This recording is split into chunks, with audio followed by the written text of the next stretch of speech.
Most physiatrists do not have a clinical problem. They have a business silence problem. They know how to diagnose weakness, manage spasticity, restore function, lead an interdisciplinary team, and move patients from dependence toward independence. But when it comes time to ask for what their work is actually worth, suddenly, the confident physician turns into a nervous intern holding a cafeteria tray on the first day of residency. Let's call it what it is. Many physiatrists are being underpaid, overextended, and politely trained to accept less reimbursement, less administrative support, less ownership, less leverage, and less respect for the value they create. And the most dangerous part, they have convinced themselves that asking for fair compensation feels like begging. It is not. Asking for what you are owed is not begging, it is business hygiene.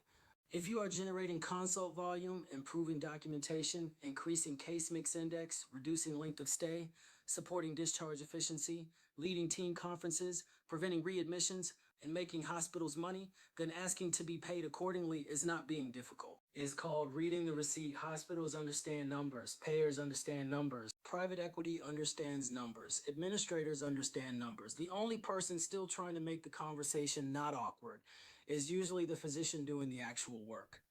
That is the trap. Physiatrists are facing a brutal equation. Demand is rising, supply is short, workloads are increasing, and reimbursements are tightening.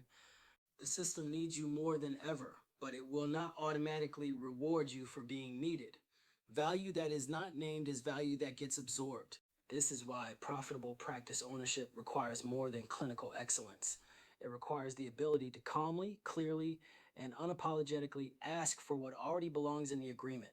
Better rates, better contract terms, medical director compensation that reflects real administrative burden, equity participation when your leadership creates enterprise value, coverage models that do not quietly turn into unpaid labor, documentation support when your notes drive reimbursement, collections processes that do not leave your revenue floating in accounts receivable purgatory. This is not greed.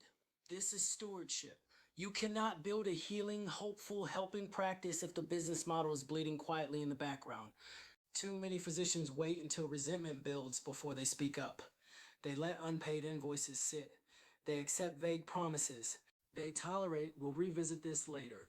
They agree to additional responsibilities without renegotiating compensation. Then 6 months later, they are burned out, frustrated, and wondering why nobody noticed. Here is the uncomfortable truth. Nobody is coming to rescue your margin.